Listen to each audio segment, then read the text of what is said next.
Assalamualaikum warahmatullahi wabarakatuh.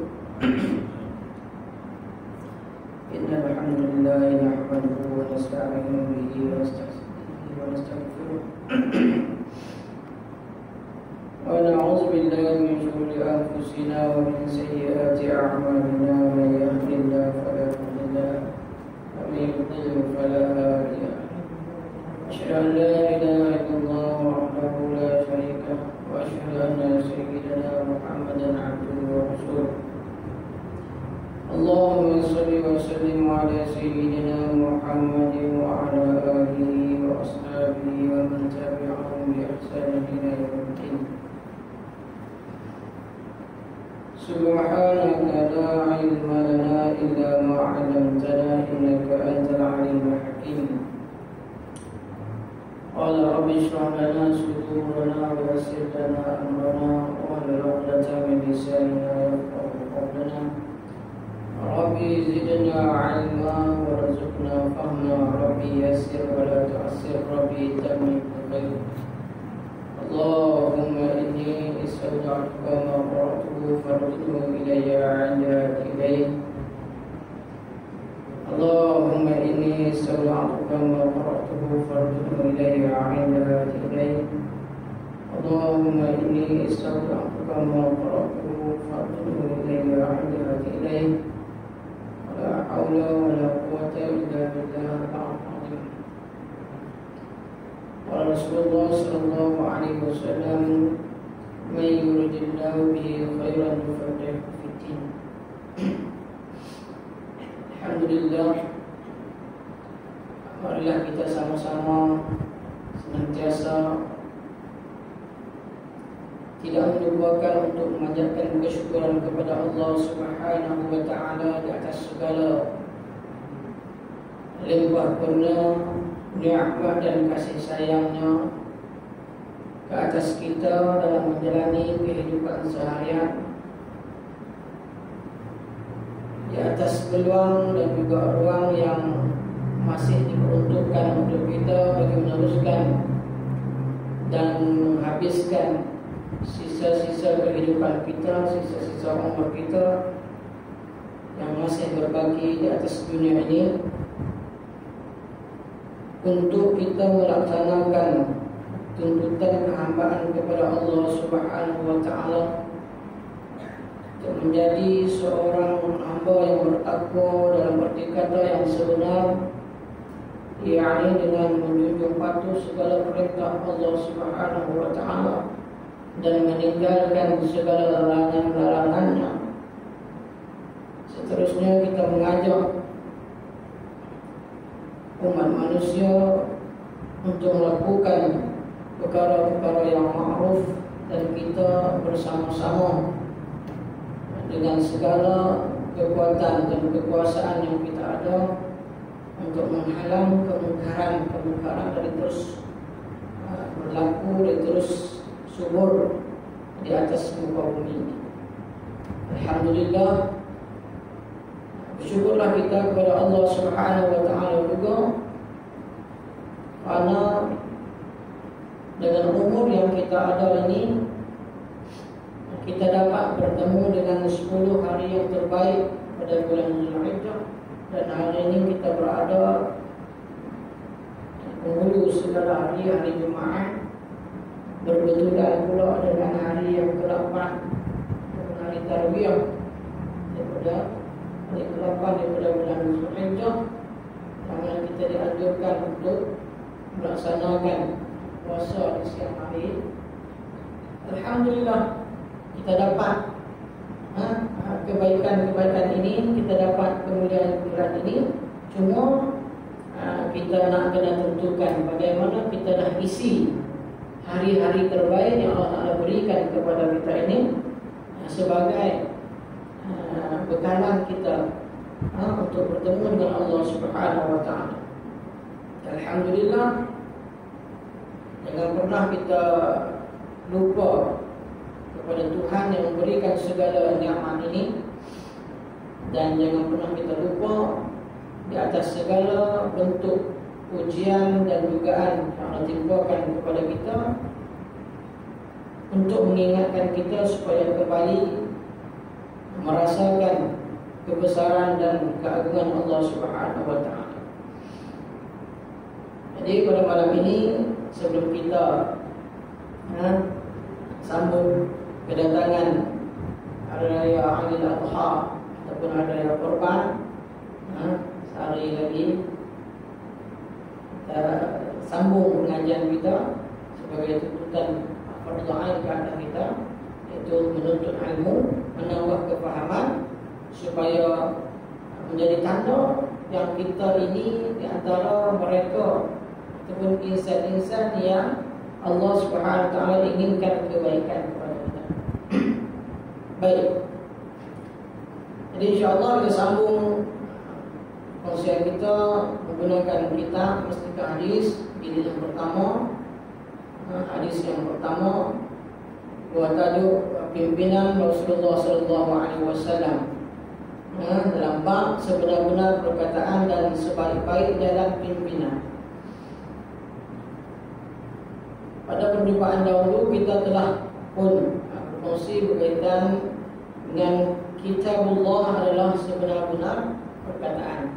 Tak ada perkataan yang lebih benar, yang menepati keadaan yang sebenar, melainkan kitabullah, iaitu kitab suci Al-Quran, yang mengandungi di dalamnya itu segala kisah-kisah kejadian yang berlaku, yang telah berlaku, yang sedang berlaku, dan perkara-perkara yang lagi akan terjadi, lagi akan berlaku selepas daripada ini. Semuanya terkandung dalam Al-Quran, telah dinyatakan secara lengkap di dalam Al-Quranul Karim. Tinggal untuk kita ambil reti, ambil pengajaran, ambil aktimat, untuk kita teliti setiap apa yang disampaikan di dalam Al-Quran, supaya kita dapat mengetahui jalan yang sebenar. Apabila kita mengikuti kalam yang sebenar, maka mudah-mudahan tindakan dan juga jalan kita juga adalah jalan yang sebenar. Baik, dalam masa yang sama, untuk kita memahami perkataan yang sebenar, itulah kitabullah Al-Quranul Karim, perlulah kepada petunjuk daripada junjungan beliau Nabi sallallahu alaihi wasallam, yang merupakan utusan Allah untuk umat akhir zaman, untuk kita umat akhir zaman ini. Allah turunkan kepada kita Al-Quran dan diutuskan Rasul utusannya untuk memahamkan kita, untuk mengajar kita, untuk memberi tunjuk ajar supaya kita dapat memahami firman atau kalam Allah tersebut. Baik. Jadi kita sambung pengajian kita ataupun perkongsian kita menggunakan kitab Mustika Hadis dibuat tajuk Pimpinan Rasulullah sallallahu alaihi wasallam. Bismillahirrahmanirrahim. Qala al-mu'allif rahimahullahu ta'ala wa nafa'ana bi'ulumihi fid darin. Pimpinan Rasulullah sallallahu alaihi wasallam. Nabi Muhammad sallallahu alaihi wasallam diutus untuk memimpin umat manusia ke jalan yang benar. Tujuan utusan baginda Nabi sallallahu alaihi wasallam ialah untuk memimpin umat manusia, khususnya umat akhir zaman ini, yang mana diutuskan kepada kita Nabi Muhammad sallallahu alaihi wasallam untuk memimpin kita ke jalan yang benar. Kita ada kitab yang benar, yaitu Al-Quran. Allah utuskan pula Nabi Muhammad untuk memimpin kita ke jalan yang benar, ke jalan yang diridhai oleh Allah Subhanahu wa taala, jalan yang akan membawa kita menuju kepada kebahagiaan yang sebenar, menuju kepada kebahagiaan yang sebenar, yaitulah menuju kepada syurga. Itu kebahagiaan yang sebenar, kebahagiaan yang hakiki. Jadi Nabi SAW diutuskan kepada kita untuk memimpin kita. Kalau tanpa pimpinan Nabi SAW, kita akan tersesat dalam memahami dan juga menilai kalamullah ataupun Al-Quran tadi. Sebab itulah Al-Quran ini sebagai mukjizat yang ditinggalkan kepada kita hingga hari ini. Iaitulah mukjizat ilmu yang ada dalam Al-Quran, yang sampai ke hari ini orang rujuk Al-Quran untuk memahami perkara-perkara yang berlaku. Rujuk Al-Quran, kaji Al-Quran untuk menambah pengetahuan. Tak habis-habis ilmu dalam Al-Quran, tak habis-habis. Itu ada saja perkara baru yang ditemui. Jadi Rasulullah SAW, Nabi Muhammad SAW ini diutus untuk memimpin umat manusia ke jalan yang benar. Jalan yang diridai oleh Allah Subhanahu wa Ta'ala. Yang boleh menyampaikan kepada matlamat kebahagiaan sejati, kebahagiaan yang sebenar, kebahagiaan yang hakiki, bukan kebahagiaan yang sementara. Nabi nak bawa kita kepada kebahagiaan yang sejati. Ada pun kebahagiaan yang kita nak cari selama ni di atas dunia ni sah saja. Kebahagiaan yang hanya pinjaman saja, benda tu sah saja. Seronok yang kita ada punya di atas dunia ni, seronok yang sementara saja. Dan belum tentu keseronokan kita di dunia ni akan membawa kepada keseronokan yang sejati di akhirat. Kalau kita tidak mengikut jalan pimpinan Nabi Muhammad SAW, kita kena ikut sungguh dalam apa juga urusan kehidupan dunia kita ni. Kita kena ikut. Bukan semata-mata kita ikut perkara-perkara yang melibatkan agama saja. Urusan-urusan kehidupan dunia juga kita kena ikut jalan pimpinan Nabi Muhammad SAW. Ini yang perlu kita tanam, yang perlu kita faham betul-betul agar kita tidak salah dalam membuat keputusan. Dalam urusan seharian ataupun urusan keduniaan, kita letak tepi ajaran ataupun pimpinan Rasulullah SAW.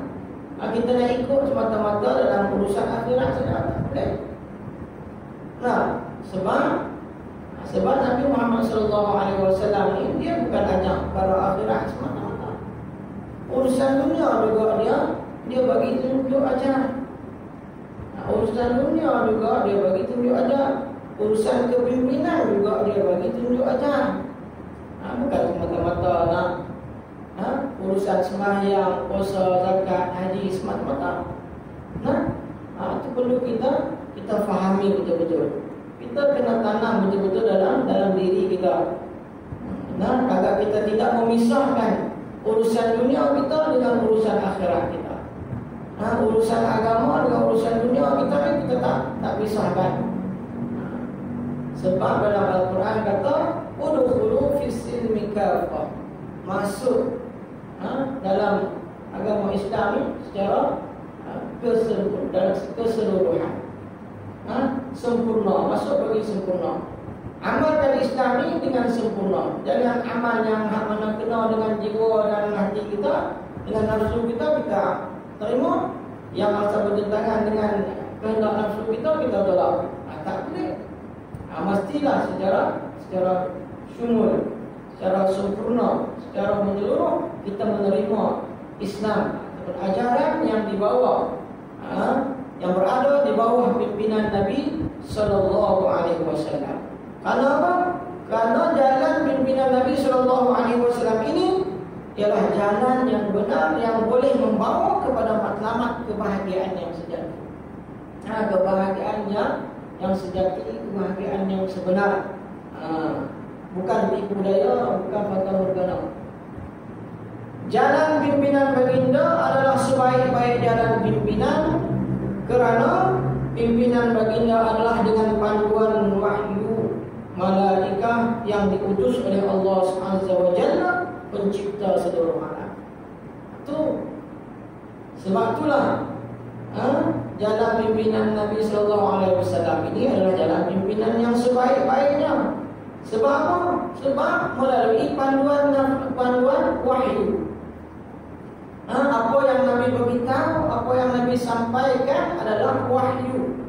Wa ma yantiqu 'anil hawa in huwa illa wahyu yuha. Tidaklah apa yang Nabi tuturkan, Nabi sampaikan itu daripada nafsu dia, daripada hawa nafsu dia, melainkan semua itu adalah daripada wahyu daripada Allah Subhanahu wa taala yang disampaikan melalui malaikat Jibril. Yang disampaikan melalui malaikat sampaikan wahyu kepada Nabi untuk ajak macam mana memimpin manusia, umat manusia berdasarkan kepada kitabullah. Banyak-banyak pemimpin di atas dunia ni hebat-hebat. Kalau kita tengok senarai sejarah, pemimpin atas dunia ni, dia bukan memimpin mengikut wahyu. Hebat lagu mana pun, negara tu kita kata hebat dari segi pentadbirannya, itu tak cukup baik lagi. Sebab dia bukan melalui pimpinan wahyu. Bukan melalui pimpinan wahyu. Ini pimpinan Rasulullah ini adalah melalui pimpinan wahyu. Melalui pimpinan wahyu yang malaikat sampaikan atas perintah Allah Subhanahu wa taala. Itulah Tuhan yang mencipta seluruh alam, bukan sekadar alam manusia dan jin, dan alam-alam yang lain juga diciptakan oleh Allah Subhanahu wa taala. Allah yang menciptakan alam ini, Allah yang menciptakan Nabi Muhammad dan juga umat Nabi Muhammad. Allah Ta'ala bagi panduan bagaimana nak memimpin umat yang dicipta ini, umat manusia yang dicipta. Jadi sudah pasti panduan yang diberikan oleh Allah Subhanahu wa taala itu adalah panduan yang terbaik, yang sesuai untuk kehidupan manusia, untuk kembali kepada kebahagiaan yang sejati tadi. Kalau kita ambil jalan pimpinan selain daripada apa yang ditetapkan oleh Allah Subhanahu wa taala, sungguh pun kita rasa macam maju, sungguh pun kita rasa macam senang di atas dunia ni, tapi kita perlu sedar bahawa di akhirat belum tentu lagi kita akan senang. Sebab kita tak ambil apa yang Allah Ta'ala tunjukkan, kita ambil apa yang kita suka saja.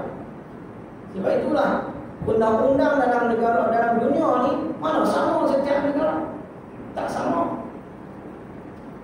sama undang-undangnya. Sebab apa? Sebab hanya ikut kepada apa yang orang nak. Buat keputusan apa yang orang ramai suka. Cuba ikut sebboleh mungkin. Walaupun yang manusia suka itu bertentangan dengan tabiat manusia itu sendiri.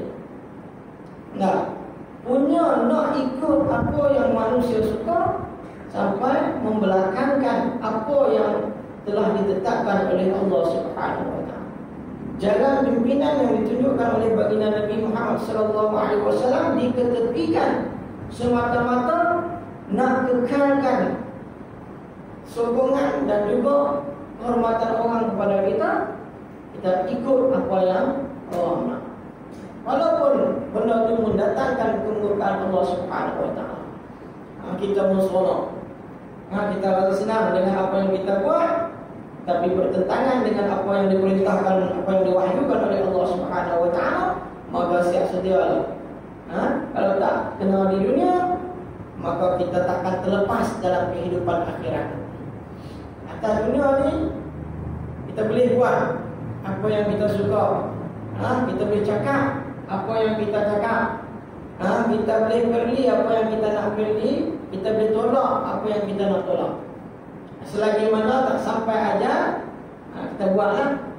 Kalau kita rasa kita boleh lepas ataupun kita rasa kita boleh jawab di hadapan Allah Subhanahu wa taala, kita sanggup nak hadapi azab yang telah disediakan oleh Allah Subhanahu wa taala, silakan.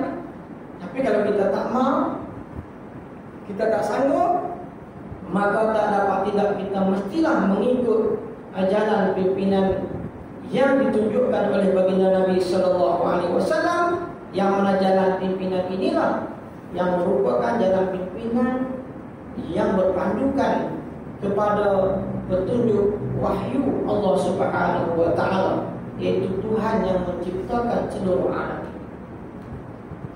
Itulah yang terbaik. Baik. Katanya dalam buku-buku karangan mengenai pemimpin-pemimpin dunia yang masyhur, terdapat Nabi Muhammad sallallahu alaihi wasallam disebut dari jumlah mereka. Dalam pemimpin-pemimpin yang ada dalam dunia ni yang masyhur-masyhur, hebat-hebat, sama ada beriman ataupun tidak, Nabi Muhammad ada disebut di situ. Nabi Muhammad juga ada tersenarai dalam senarai pemimpin-pemimpin dunia, beriman ataupun tidak. Pemimpin-pemimpin dunia ni ada yang beriman, ada yang kufur. Kan, pemimpin dunia yang hebat, yang beriman juga Nabi Sulaiman. Bukan takkan memimpin alam manusia saja. Kan, alam jin pun dia perintah. Alam haiwan pun dia perintah. Tu. Hak kafir, hadrata Fir'aun. Kembali popular Fir'aun. Disebabkan menara Fir'aun, popular pula Fir'aun mengatakan lalu tu. Hebat disebut. Sampai dia boleh perintahkan orang bawahan dia untuk bina bangunan. Sama ada terbina ataupun tidak tu terserah pada yang makarlah. Tapi dalam Quran ada cerita memang dia semua bina. Sampai tahap tu sebab apa? Sebab dia nak tengok Tuhan Musa. Dia nak naik atas bangunan tu sebab dia nak tengok Tuhan Musa. Sebab Musa kata Tuhan ada Tuhan yang lain. Nabi Musa tak akui ketuhanan Fir'aun sebab nak mengaku Fir'aun sebagai Tuhan. Sebab Fir'aun tidak memiliki sifat-sifat ketuhanan. Dia tidak ada sifat istilah. Dia tak terkaya pun. Kalau dah Tuhan, buatlah sendiri bangunan tu. Kenapa perlu perintahkan orang? Tapi dengan sebab kesombongan, Allah Ta'ala bagi kelebihan kat dia boleh perintah manusia pada zaman itu, maka masyhurlah dia dengan sebab ramai pengikut orang boleh dengar cakap dia. Begitu juga orang dengan kekayaan. Tetapi derhaka kepada Allah Subhanahu wa taala. Dan akhir kesudahannya, mereka yang derhaka ini diazabkan oleh Allah Subhanahu wa taala. Ada sebagian yang memang diazab hilang terus, tak ada kesan. Ada yang ditinggalkan sedikit kesan kepada kita supaya kita ambil iktibar, supaya kita ambil pengajaran, ambil insaf, ambil reti, ambil faham bahawa kalau tidak mengikut apa yang diperintahkan oleh Allah Subhanahu wa taala, kamu juga akan disiksa, akan diazab sebagaimana diazabnya umat-umat terdahulu. Ada dalam Al-Quran diceritakan. Bahkan sebahagiannya ada lagi kesan-kesan tinggalan sejarah yang boleh kita pergi tengok tempat-tempat yang diazabkan mereka ini yang derhaka kepada Allah Subhanahu wa taala. Hebat, masyhur lagu mana pun, Nabi Muhammad sallallahu alaihi wasallam disebut sebagai salah satu orang pemimpin yang hebat di kalangan pemimpin-pemimpin yang masyhur, yang terkenal, yang ada dalam dunia ini.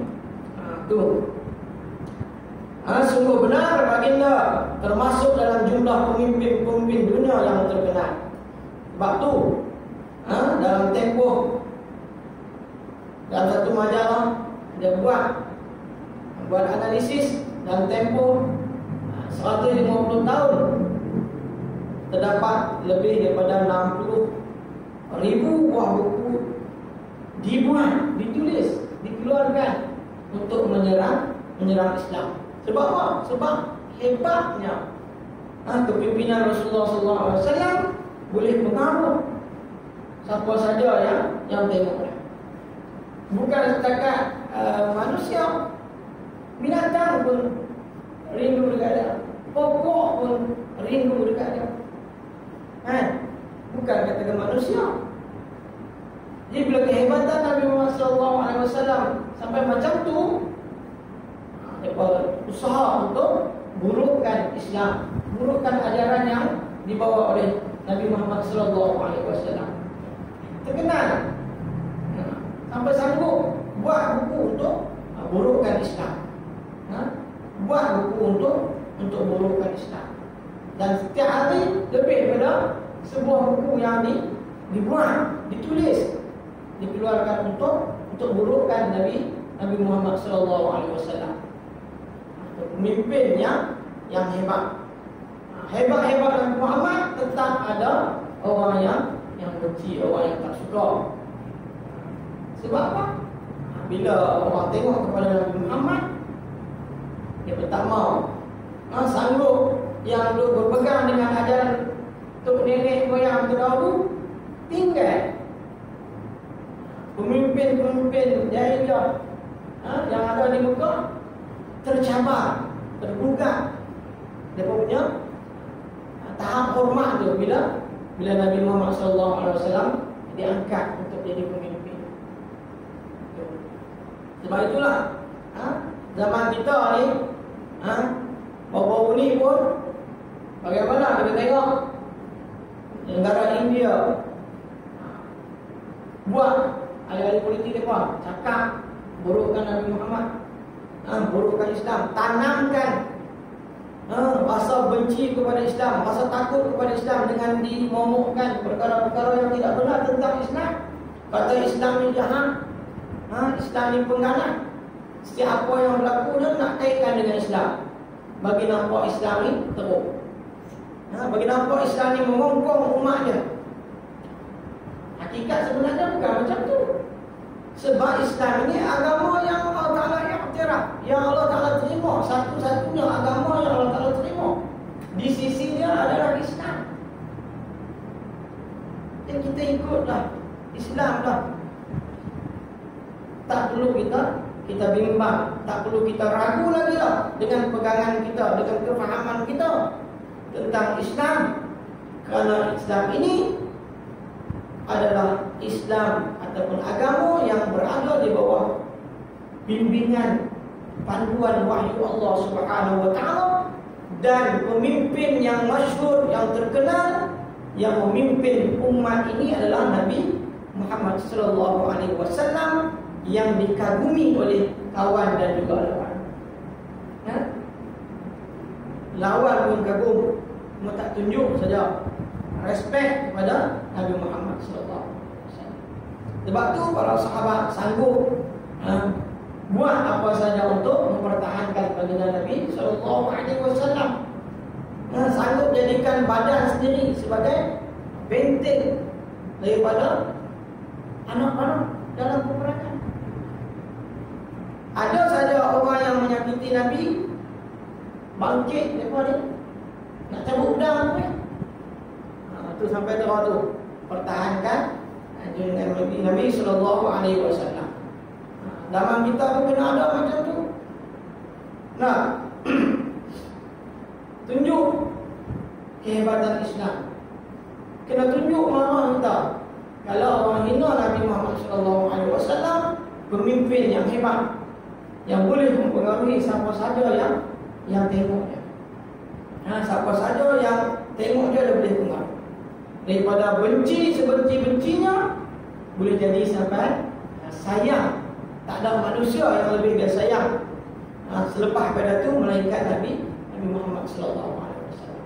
Itu kehebatan Nabi Muhammad sallallahu alaihi wasallam dalam mempengaruhi manusia, umat manusia, dan mengajak umat manusia kembali kepada wahyu Allah Subhanahu wa taala, kembali kepada jalan kebenaran sebagaimana yang terdapat dalam Al-Quran.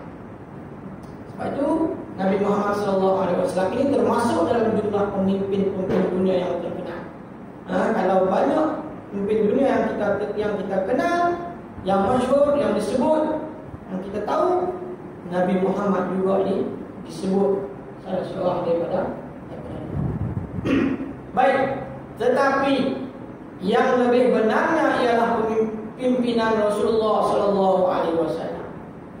Pimpinan Rasulullah sallallahu alaihi wasallam yang lebih benar. Kenapa tak boleh nak ditanding? Senarailah pemimpin hebat yang ada dalam dunia ni nak tanding dengan kepimpinan Rasulullah sallallahu alaihi wasallam takkan boleh. Sebab apa? Sebab dengan pimpinan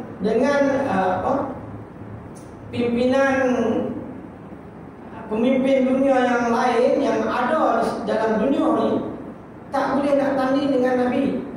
Kerana Nabi ini dia perlembagaannya adalah Al-Quran.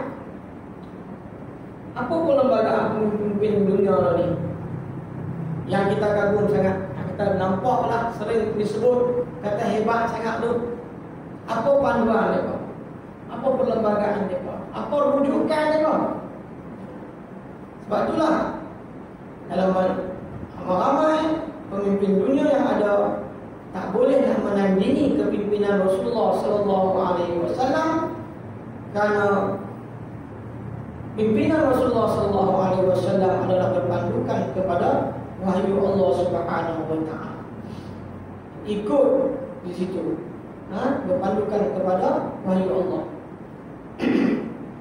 Sebab itu dalam nak memimpin rakyat, kepimpinan Rasulullah adalah yang terbaik. Sebab itulah zaman yang terbaik adalah zaman Rasulullah sallallahu alaihi wasallam. Kemudian zaman selepas Rasulullah, zaman para sahabat juga adalah zaman yang terbaik. Karena apa? Karena para sahabat itu yang memimpin mereka adalah Rasulullah sallallahu alaihi wasallam. Kemudian kurun yang ketiga juga dinyatakan oleh baginda Nabi adalah kurun yang terbaik. Selepas Nabi Muhammad, zaman sahabat, kemudian zaman tabi'in. Kenapa hebat? Karena apa dikatakan zaman yang terbaik? Karena mereka ini dipimpin, para tabi'in ini dipimpin oleh para sahabat Nabi sallallahu alaihi wasallam yang mendapat didikan terus daripada Nabi sallallahu alaihi wasallam. Zaman kita tengoklah lagu mana pemimpin dia, lagu itulah rakyat. Bagaimana pemimpin yang ada, lagu itulah rakyat. Sebab tu kita dihimpit dengan pelbagai perkara, dengan pelbagai kesusahan dan kesukaran. Sebab apa? Sebab ada pun pemimpin yang tu je dah. Nah, ini disebut dalam hadis ni. Cerita tentang kepimpinan. Kita kena kait, kena relatekan dengan zaman kita. Sebab apa kita tak boleh dapat pemimpin yang terbaik? Sebab rakyat dia lagu ni lah. Kita yang jadi rakyat. Macam mana kita nak dapat pemimpin yang terbaik? Kita bukan rakyat yang terbaik. Zaman kegemilangan Rasulullah didik para sahabat, kemudian selepas itu sahabat pula didik para tabi'in. Sebab itulah kurun mereka ni adalah kurun yang terbaik. Tengok siapa jadi rakyat, siapa jadi pemimpin. Tu. Mereka hanya berpandukan kepada fikiran. Jadi kepimpinan Rasulullah SAW dalam memimpin hal rakyat adalah berpandukan kepada wahyu Allah Subhanahu wa taala. Adapun pemimpin-pemimpin dunia yang lain berpandukan kepada akal fikiran masing-masing yang sangat terbatas. Takat mana saja kecerdikan akal fikiran manusia ni ada batasannya. Kepandaian manusia ni ada batasannya. Walaupun saling berkumpul mereka ini untuk dapatkan keputusan yang terbaik dalam memimpin, namun masih lagi ada keterbatasan. Pimpinan Rasulullah wahyu daripada Allah Subhanahu wa taala. Mana nak boleh tanding akal fikiran manusia yang terbatas ini, dan kecerdikan itu pun adalah pinjaman daripada Allah Subhanahu wa taala, nak lawan dengan kepimpinan yang Allah Taala sendiri yang bagi. Sudah pastilah tak dapat nak tanding, tak dapat nak lawan kepimpinan Rasulullah sallallahu alaihi wasallam. Sudahlah orang panggil akal fikiran pun terbatas, kepandaian terbatas, masa juga terbatas. Masa yang diberikan untuk memimpin pun terbatas juga. Nah, dalam konteks negara kita ni, dia ada hak dia. 5 tahun sekali, 4 tahun sekali, 5 tahun sekali, habis kepimpinan tu. Kalau rakyat tak suka lah, habis lah. Tu. Jadi tak digunakan dengan sebetulnya ataupun sebaik mungkin untuk jadikan rakyat ni rakyat yang bertakwa kepada Allah Subhanahu wa taala. Memimpin ikut kepimpinan, contoh tauladan yang ditunjukkan oleh baginda Nabi sallallahu alaihi wasallam. Nabi merintah 10 tahun lepas dia dilantik menjadi Nabi. Dalam masa 10 tahun Nabi memimpin. Selepas Nabi wafat, para sahabat ambil tanggungjawab untuk memimpin berdasarkan kepada contoh teladan yang ditinggalkan oleh baginda Nabi sallallahu alaihi wasallam. Sebab tu dia boleh memimpin dengan baik. Mereka ada ilmu kepimpinan, ilmu siasah itu ada Nabi tinggalkan. Nabi bukan ajak sembahyang, puasa, zakat, haji semata-mata. Kalau semata-mata yang tu, maka Islam tak akan tersebar ke seluruh dunia, sampai kat kita lalu ni. Dan Nabi juga tak buat kerja seorang-seorang. Dia tak buat kerja seorang-seorang. Ada putusan-putusan yang dihantar untuk beri kefahaman Islam, untuk jelajah sampaikan Islam. Habis. Jadi itulah dikatakan pimpinan Rasulullah sallallahu alaihi wasallam merupakan kepimpinan yang terbaik yang membawa kepada matlamat kebahagiaan yang sejati, yang berpandukan kepada wahyu yang disampaikan oleh malaikat, iaitulah yang diberikan oleh Allah Subhanahu wa taala, yang merupakan Tuhan yang menciptakan seluruh alam ini. Maka dengan dibekalkan kepada baginda Nabi sallallahu alaihi wasallam Al-Quran, maka mengikut panduan dan juga suluhan Al-Quran, maka baginda Nabi sallallahu alaihi wasallam memimpin umat manusia mencapai kebahagiaan yang sejati, kebahagiaan yang hakiki, sehingga kan baginda Nabi sallallahu alaihi wasallam disebut ataupun tersenarai dalam kalangan mereka yang mempunyai nama ataupun pemimpin-pemimpin yang masyhur, pemimpin-pemimpin yang hebat yang ada atas dunia ni. Nabi Muhammad SAW merupakan salah seorang daripadanya.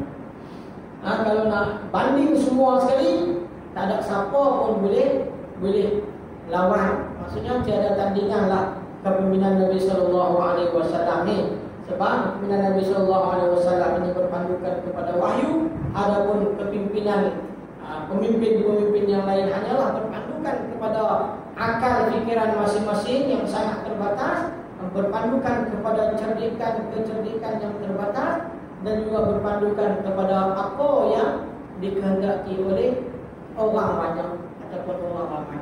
Jadi tak boleh nak memenuhi tuntutan yang sebenar yang dikehendaki oleh Allah Subhanahu wa taala, dan akhirnya tidak sampai kepada kebenaran, kebahagiaan yang sejati, kebahagiaan yang hakiki yang kita nak.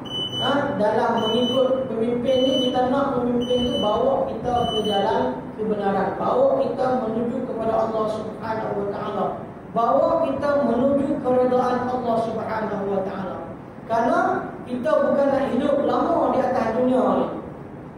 Ada destinasi kita yang kekal abadi.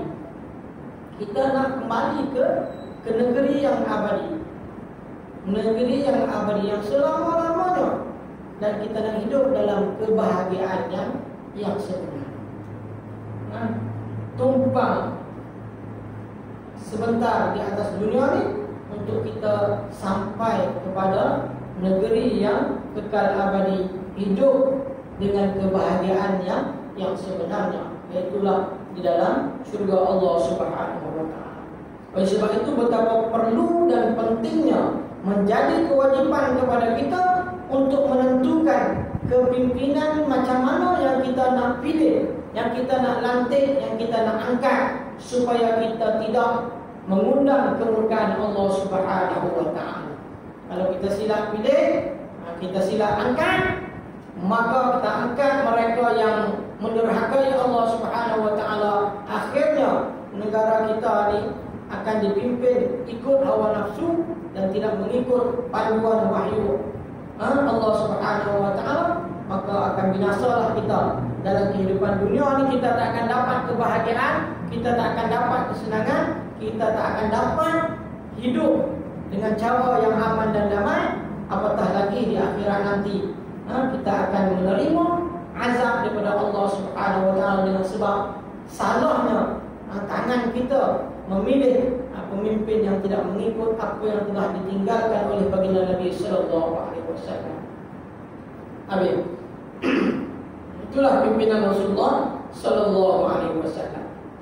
Itu yang ketiga, masuk dalam perkara yang ketiga yang terdapat dalam hadis yang pertama tu. Hadis yang pertama yang kita baca dulu ni, hadis daripada Jabir bin Abdullah radhiyallahu anhu. Dalam hadis yang panjang yang kita baca tu ada beberapa perkara disenaraikan di situ. Terdapat beberapa perkara yang penting yang hendak disampaikan dalam hadis tersebut. Dan ini adalah perkara yang ketiga yang terdapat dalam hadis yang diriwayatkan disampaikan oleh Sayyidina Jabir bin Abdullah, iaitulah pimpinan Rasulullah sallallahu alaihi wasallam.